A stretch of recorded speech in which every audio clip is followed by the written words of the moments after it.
नमस्कार, मैं हूं कोमल शर्मा और आप देख रहे हैं न्यूज 21।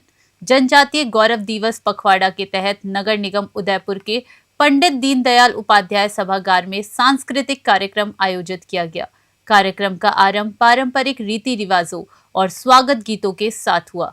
इस कार्यक्रम का संचालन टीएडी उपायुक्त निर्मा विश्नोई और उपनिदेशक पर्यटन शिखा सक्सेना के मार्गदर्शन में हुआ। दोनों अधिकारियों ने जनजातीय संस्कृति, उसकी विरासत और संरक्षण के महत्व पर जोर दिया तथा कलाकारों का उत्साह बढ़ाया। इन प्रस्तुतियों ने जनजातीय कला की विधिवता को दर्शाया और समाज में जनजातीय समुदाय के सांस्कृतिक योगदान को उजागर किया।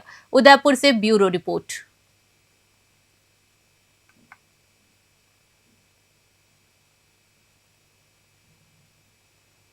बिहार में एनडीए गठबंधन की मिली प्रचंड जीत को लेकर राजस्थान भाजपा के पूर्व प्रदेशाध्यक्ष एवं चित्तौड़गढ़ सांसद सीपी जोशी ने बड़ा बयान दिया।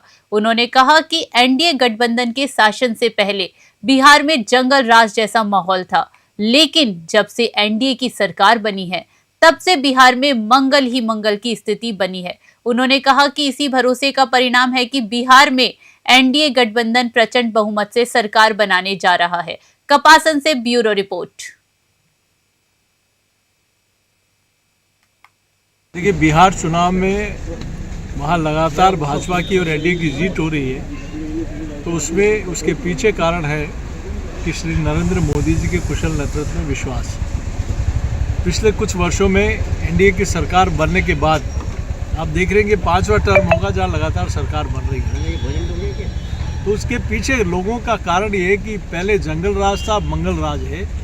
लोग पहले 5 बजे बाद घरों से निकल नहीं पाते थे, बहन बेटियां बाहर नहीं निकल पाती थी, रोजगार के अवसर नहीं थे, वहाँ शिक्षा चिकित्सा की व्यवस्था नहीं थी। लेकिन आज वहाँ रेलवे भी है, वहाँ नए एयरपोर्ट्स भी बन रहे हैं, वहाँ एम्स भी बन रहा है, वहाँ मेडिकल कॉलेज बन गए हैं, गाँव में सड़कें बन गई है, रोजगार की व्यवस्था हो गई है।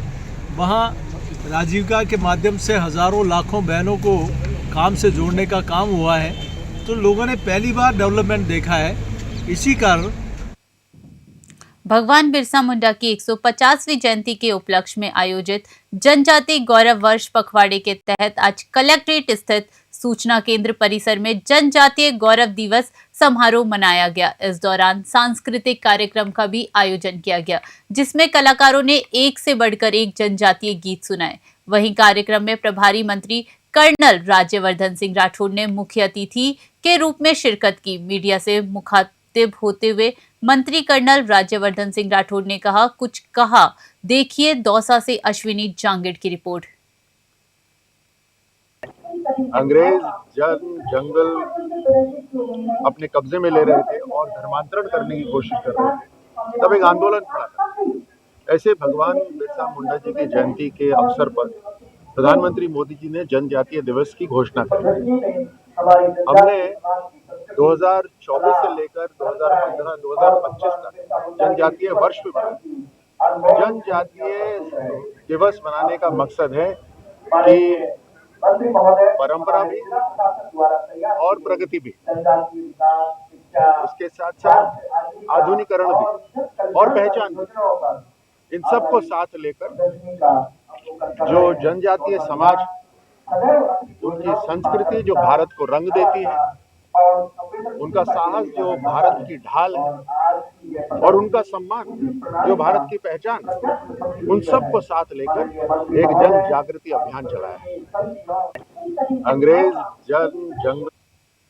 राष्ट्रगीत वंदे मातरम के 150 वर्ष पूर्ण होने के उपलक्ष्य में चीतलवाना थाने में एक गरिमामय सामूहिक गायन कार्यक्रम आयोजित किया गया। थानाधिकारी कमल किशोर के नेतृत्व में आयोजित इस कार्यक्रम में पुलिस टीम, ग्राम रक्षक, पुलिस मित्र और स्कूल के विद्यार्थियों ने बड़े उत्साह के साथ भाग लिया। वंदे मातरम के सामूहिक गायन के बाद स्वदेशी संकल्प कार्यक्रम आयोजित किया गया, जहां युवाओं को स्वदेशी उत्पादों को अपनाने, राष्ट्र प्रेम और सांस्कृतिक गौरव के प्रति जागरूक किया गया। चीतलवाना से सवाई सोनी की रिपोर्ट।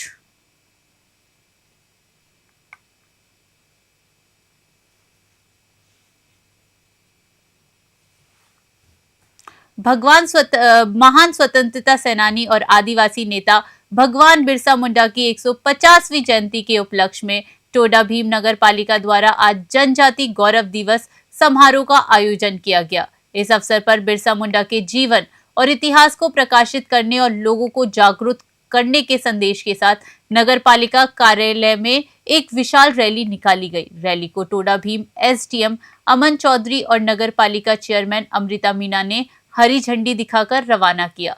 रैली निकालने का मुख्य उद्देश्य बिरसा मुंडा के संघर्षमय जीवन, उनकी कुर्बानियों और समाज के प्रति उनके योगदान से आम जन को परिचित कराना था। टोडा भीम से भगवान जांगिड़ की report. Indian national trust for art and cultural heritage के बाड़मेर चैप्टर द्वारा सिवाना उपखंड के मोकलसर में स्थानीय विलुप्त होती प्राचीन हस्तकलाओं को पुनर्जीवित करने के उद्देश्य से एक विशेष हस्तकला प्रदर्शनी का आयोजन किया गया। ये आयोजन भारतीय सांस्कृतिक निधि इनटेक दिल्ली मुख्यालय के हेरिटेज एजुकेशन कम्युनिकेशन सोशल पहल के तहत किया गया। इसका लक्ष्य उन हस्तकलाओं के महत्व को बताना था जो क्षेत्र की विरासत होने के बावजूद वर्तमान में हाशिए पर है। पूराराम आटी बुनकर बाड़मेर द्वारा अपने हाथों से बने हुए उत्पाद प्रदर्शित किए व विस्तार पूर्वक बताया गया। मालाराम मेलू सनावड़ा द्वारा उनकी कला का प्रदर्शन किया गया। पूर्व संयोजक यशोधन शांडिल्य ने विद्यार्थियों को इस कला का महत्व व इसके संदर्भ में जानकारी प्रदान करी। बालोत्रा से भगाराम की रिपोर्ट। हाल ही में अंता उपचुनाव में मिली हार के बाद निर्दलीय नेता नरेश मीणा शनिवार को प्रसिद्ध खाटू श्याम बाबा के दरबार पहुंचे। इस दौरान उनके साथ पूर्व मंत्री राजेंद्र सिंह गुडा सहित अन्य समर्थक भी मौजूद रहे। खाटू धाम पहुंचकर नरेश मीणा ने विधिवत पूजा अर्चना की। उन्होंने बाबा श्याम से अपने राजनीतिक सफर को और मजबूती के साथ पुनः शुरू करने के लिए समल देने की कामना की। इसके अलावा उन्होंने प्रदेश में सुख समृद्धि और शांति की भी अरदास की। श्याम मंदिर कमेटी के प्रतिनिधि भवानी सिंह ने नरेश मीणा का बाबा श्याम का दुपट्टा उड़ाकर स्वागत किया। खाटू श्याम जी से दुर्गा सिंह कुमावत की रिपोर्ट।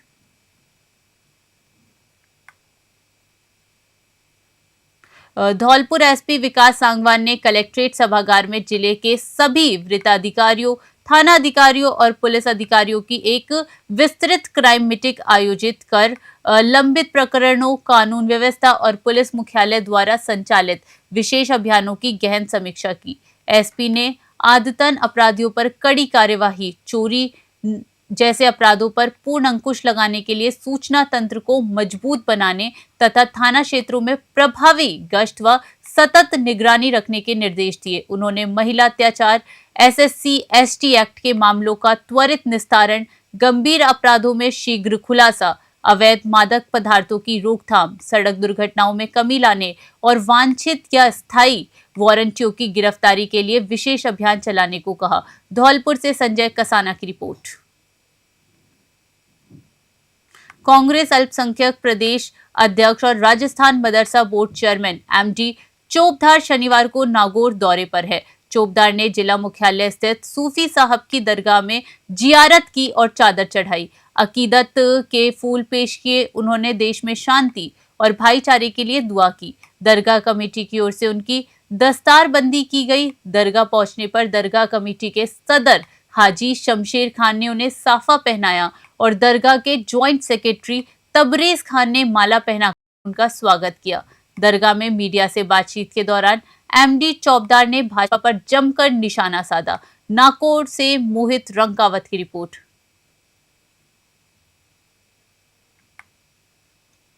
रायसिंह नगर में विश्नोई सभा मंदिर में अध्यक्ष पद के विवाद को लेकर मंदिर के बाहर जारी धरने का मामला अब तूल पकड़ता जा रहा है। विवाद को शांत कराने के लिए पुलिस प्रशासन और अधिकारियों द्वारा दोनों पक्षों के बीच की गई वार्ता विफल हो रही है।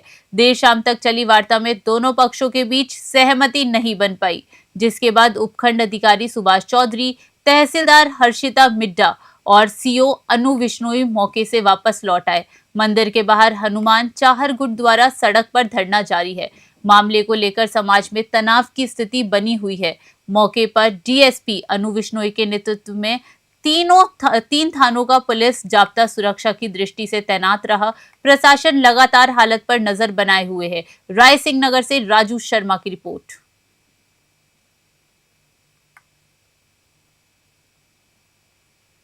श्रीगंगानगर विधायक जयदीप बिहाड़ी ने एक सार्वजनिक कार्यक्रम के मंच से ही कलेक्टर और एडीएम को फटकार लगाई। ये घटना रन फॉर यूनिटी कार्यक्रम के दौरान हुई, जिसमें विधायक बिहाड़ी को मुख्य अतिथि के रूप में आमंत्रित किया गया था। विधायक बिहाड़ी को मंच पर आकर ये महसूस हुआ कि प्रोटोकॉल के नियमों का पालन नहीं किया गया। उन्होंने आरोप लगाया कि कलेक्टर और एडीएम उनकी अपेक्षित गरिमा के अनुसार उनका स्वागत नहीं कर रहे थे। विधायक ने प्रोटोकॉल का उल्लंघन होने पर सार्वजनिक मंच से ही अधिकारियों को कड़ी फटकार लगाई। श्रीगंगानगर से साहब राम की रिपोर्ट।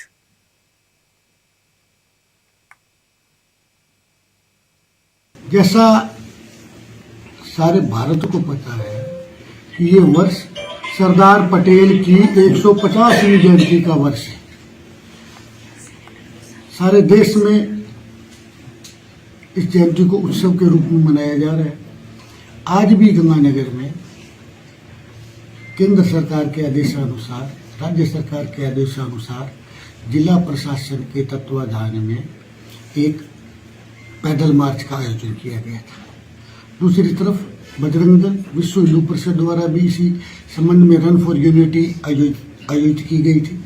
वेन्यू दोनों का अलग अलग था। प्रशासन द्वारा जो कार्यक्रम आयोजित किया जा रहा था वो गंगा सिंह चौक से रवाना होकर के अन्य विद्यालय को जाने वाला था। 10:15 बजे का कार्ड में समय दिया गया। धौलपुर जिले के सेपऊ उपखंड में कुलारी और उत्तर प्रदेश के खैरागढ़ को जोड़ने वाली राजमार्ग पर पार्वती नदी पर बनी पुरानी रपट टूट गई है, जिससे एक बड़ा हादसा होने का गंभीर खतरा पैदा हो गया है। स्थानीय लोगों ने इसे सरकार और प्रशासन की लाचार पॉलिसी के कारण वर्षों से रुके पड़े नए पुल निर्माण कार्य का परिणाम बताया है। नए पुल पर काम करने वाली निर्माण फर्म ने इसे खोदकर और अंदर की दीवार तोड़कर पूरी तरह से खोखला कर दिया है, जिससे ये और भी खतरनाक हो गई है। इस खस्ताहाल रपट के ऊपर से हजारों की संख्या में लोग गुजरते हैं। राजस्थान रोडवेज की बसें धौलपुर से बसई, नवाब, आगरा और दिल्ली के लिए भी यहां से निकलती है। स्थानीय निवासी टीके कुशवाहा का कहना है कि भारी वाहनों की आवाजाही के कारण कभी भी कोई भी बड़ा हादसा हो सकता है। धौलपुर से संजय कसाना की रिपोर्ट।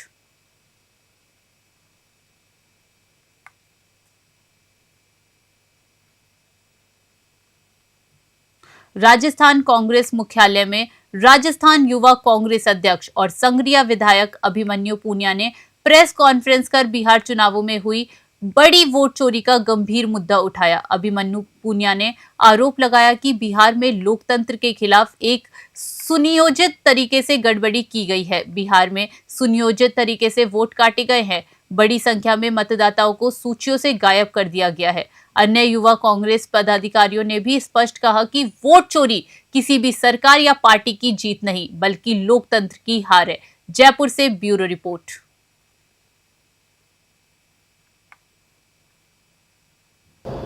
आयोजित प्रेस वार्ता में समस्त मीडिया बंधुओं का, मीडिया के साथियों का मैं हार्दिक अभिनंदन और स्वागत करता हूं। हमारे बीच आज राजस्थान के युवा कांग्रेस के प्रभारी आदरणीय विकास चिकारा जी, उनके साथ प्रभारी राजस्थान के आदरणीय ज्ञानेश शुक्ला जी और हमारे कार्यकारी अध्यक्ष शुक्ला जी, मीडिया कोऑर्डिनेटर के हमारे प्रदेश के अध्यक्ष जसविंदर चौधरी साहब, उपाध्यक्ष उज्जवल शर्मा जी, तमाम आज हम सब लोग हमारे राष्ट्रीय युवा कांग्रेस के प्रभारी आदरणीय मनीष शर्मा जी, हमारे राष्ट्रीय अध्यक्ष उदय भानु चिप जी के नेतृत्व में, उनके निर्देशानुसार जो देश के अंदर वोट चोरी का, गद्दी छोड़ का जो नारा कांग्रेस का, युवा कांग्रेस लेकर जन जन तक जा रही है, जो हालात पूरे देश के अंदर आम नागरिक के अधिकारों को छीनने का काम इस सरकार ने किया है चुनाव आयोग के साथ मिलकर, उसको लेकर आज प्रेस वार्ता रखी गई।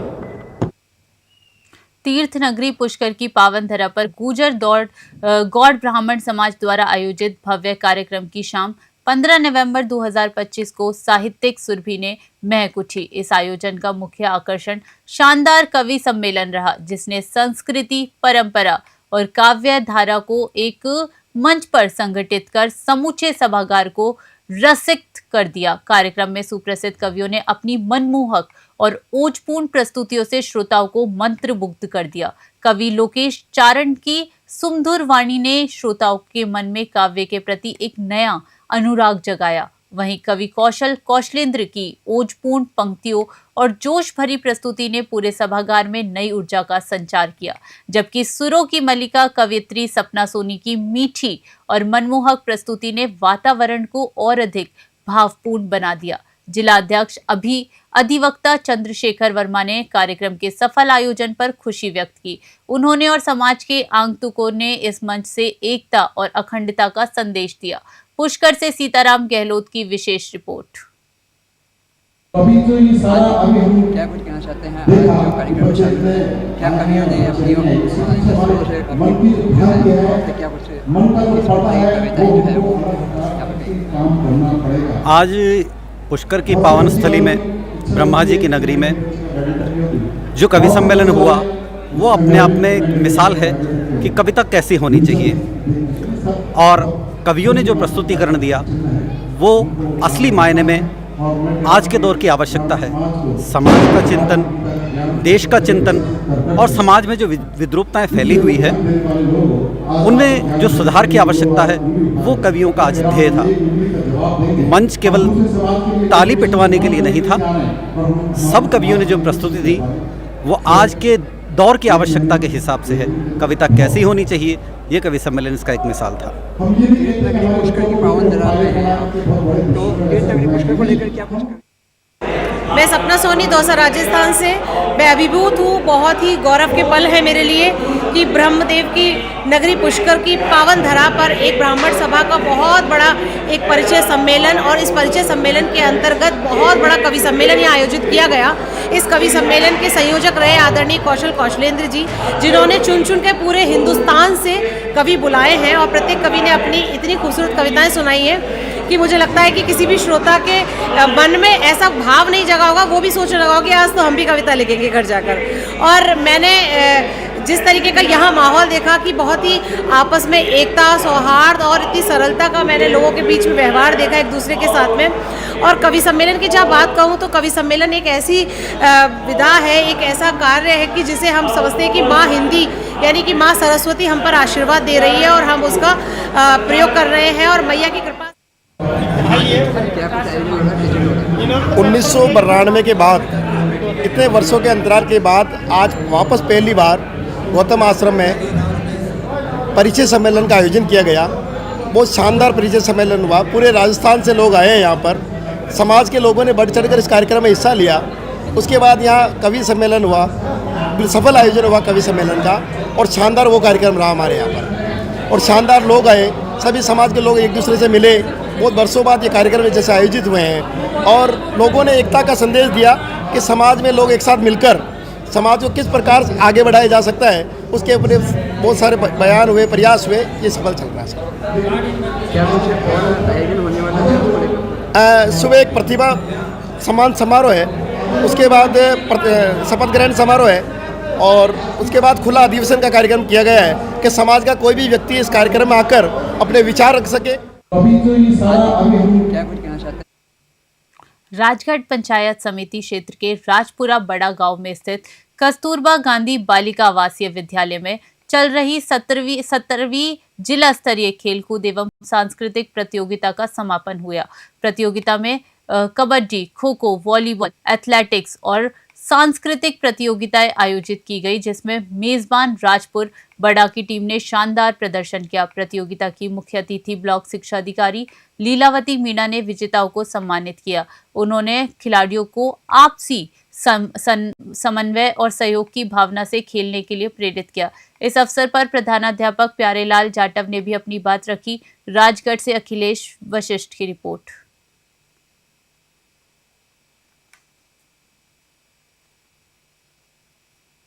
कस्तूरबा गांधी आवासीय विद्यालय राजपुर बड़ा में 17वीं जिला स्तरीय खेलकूद एवं सांस्कृतिक प्रतियोगिताओं का आयोजन हुआ, जिसमें समापन समारोह श्रीमती लीलावती मीणा सीपीओ राजगढ़ के मुख्य अतिथि में किया गया। इसमें कुल 25 टीमों ने भाग लिया, जिसमें कबड्डी, खो खो, वॉलीबॉल, बैडमिंटन एवं विभिन्न रेसों का आयोजन किया गया। विजेता टीमों को प्रमाण पत्र, मेडल, मोमेंटो देकर सम्मानित किया गया। कस्तूरबा गांधी आवासीय विद्यालय राजपुर। राजधानी जयपुर की खो नागोरियान थाना पुलिस ने एक बड़ी कार्यवाही करते हुए शातिर चोर रामजीत मीणा को गिरफ्तार किया है। दिनांक 1 नवंबर 2025 को परिवादी भगत सिंह सहगल द्वारा चोरी की रिपोर्ट दर्ज कराने के बाद घटना की गंभीरता को देखते हुए थानाधिकारी ओम प्रकाश मातवा के नेतृत्व में तुरंत एक टीम का गठन किया गया। पुलिस के अनुसार गिरफ्तार रामजीत मीणा दिन के समय पैदल घूमते हुए सूने और बंद मकानों को निशाना बनाता था। वह दीवार कूदकर अंदर घुसता था और बंद कमरों के ताले तोड़कर चोरी की वारदातों को अंजाम देता था। इस कार्यवाही में कांस्टेबल आसिफ, कांस्टेबल हरेंद्र और कांस्टेबल रामा अवतार की अहम भूमिका रही। जयपुर से अलीम खान की रिपोर्ट।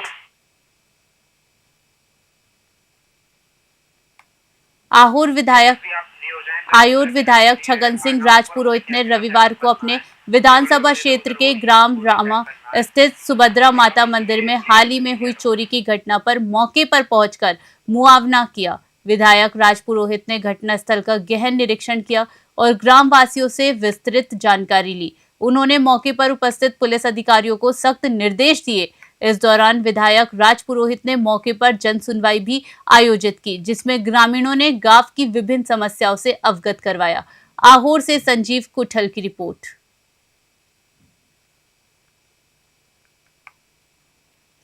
अलवर शहर के बाजारों को अतिक्रमण मुक्त बनाने की दिशा में नगर निगम ने अब व्यापारियों के संगठन का सहयोग लेने का फैसला लिया है। इसी संबंध में नगर निगम आयुक्त सोहन सिंह नरूका की अध्यक्षता में व्यापारियों के साथ एक महत्वपूर्ण बैठक आयोजित की गई, जिसमें कई अहम मुद्दों पर चर्चा हुई। बैठक के दौरान अस्थायी अतिक्रमण, पार्किंग व्यवस्था, दुकानों पर एक रूप साइन बोर्ड और सफाई जैसे मुद्दों पर विस्तृत चर्चा की गई। व्यापारियों ने कहा कि वे बाजार से अतिक्रमण हटाने के पक्ष में है और निगम की मुहिम में सहयोग करेंगे, लेकिन उन्होंने निगम अधिकारियों से ये भी पूछा कि अतिक्रमण माना किसे जाएगा, इसकी स्पष्ट परिभाषा पहले तय की जाए, क्योंकि कई बार कार्यवाही में भ्रम की स्थिति बन जाती है। बैठक में संयुक्त व्यापारी महासंघ की अध्यक्ष सरदार हरमीत सिंह मेहनती रता, जिला व्यापार महासंघ अध्यक्ष रमेश जुनेजा सहित कई व्यापारी मौजूद रहे। अलवर से प्रदीप गोयल की रिपोर्ट। आज अलवर शहर के व्यापारियों के साथ नगर निगम कार्यालय में मीटिंग रखी गई थी, जिसमें प्रमुख मुद्दे शहर में अतिक्रमण, आवारा पशु, साफ सफाई, बाजार का सौंदर्यीकरण मुद्दों पर चर्चा की गई। इस संबंध में सभी व्यापारियों द्वारा एक मत से इस बात पर सहमति जताई कि बाजार से अतिक्रमण हटना चाहिए। जो सामान सड़कों पर रखा गया है वो सामान नगर निगम द्वारा हटवाया जाए या जब्त करवाया जाए। घड़ियां जो लगी हुई हैं उनको हटवाया जाए। इस संबंध में सभी व्यापारियों के द्वारा सहमति जताई गई है। इसके अलावा सभी व्यापारियों के द्वारा बाजारों में एक ही रंग के और एक ही डिजाइन के साइन बोर्ड लगाने पर भी सहमति जताई है। उनके द्वारा एक डिजाइन फाइनल किया गया है। सभी को उनके द्वारा आग्रह किया गया है कि सभी व्यापारी जो है अपनी अपनी दुकानों पर एक समान डिजाइन के और समान आकार के साइन बोर्ड लगाएंगे। इस संबंध में उनके द्वारा सहमति जताई गई। आज विशिष्ट न्यायाधीश पॉक्सो अधिनियम संख्या 4 अलवर हिमांकनी गौड़ ने नाबालिग का अपहरण कर दुष्कर्म करने के मामले में दंडादेश पारित करते हुए आरोपी को 20 वर्ष का कठोर कारावास और 49 रुपए का अर्थदंड की सजा सुनाई है। विशिष्ट लोक अभियोजक प्रशांत यादव ने बताया कि ये प्रकरण पीड़िता के भाई की लिखित रिपोर्ट पर आधारित है, जो दिनांक 28 जनवरी 2025 को हरसोरा थाने में दर्ज कराई गई थी। अनुसंधान अधिकारी प्रकाश सिंह द्वारा विस्तृत अनुसंधान के बाद आरोपी के खिलाफ न्यायालय में आरोप पत्र पेश किया गया। अभियोजना पक्ष की ओर से 16 गवाहों को परीक्षित किया गया और 32 दस्तावेज प्रदर्शित करवाए गए। न्यायालय ने पीड़िता को 2 लाख रुपए प्रतिकर के रूप में दिलवाए जाने की भी अनुशंसा की है। अलवर से प्रदीप गोयल की रिपोर्ट।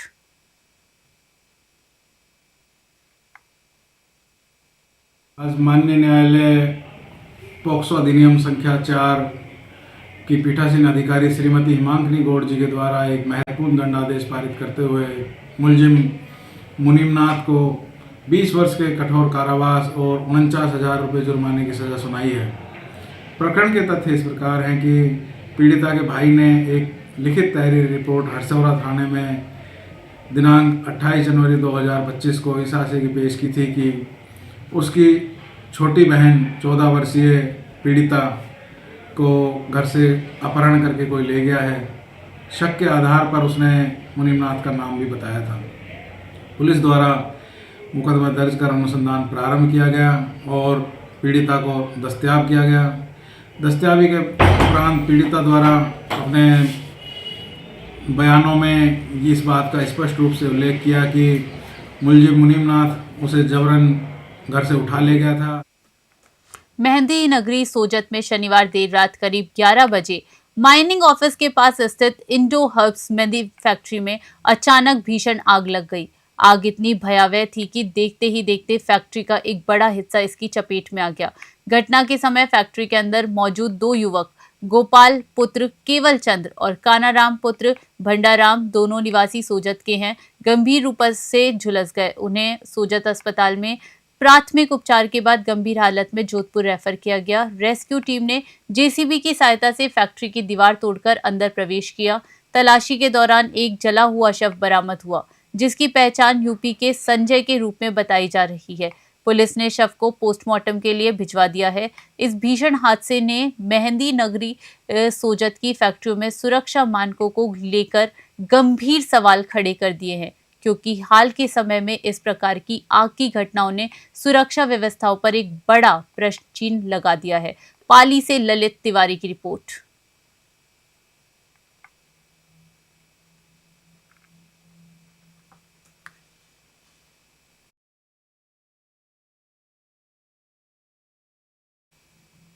फिलहाल खबरों में इतना ही। देश विदेश की बड़ी खबरों के लिए बने रहिए न्यूज़ 21 पे। नमस्कार।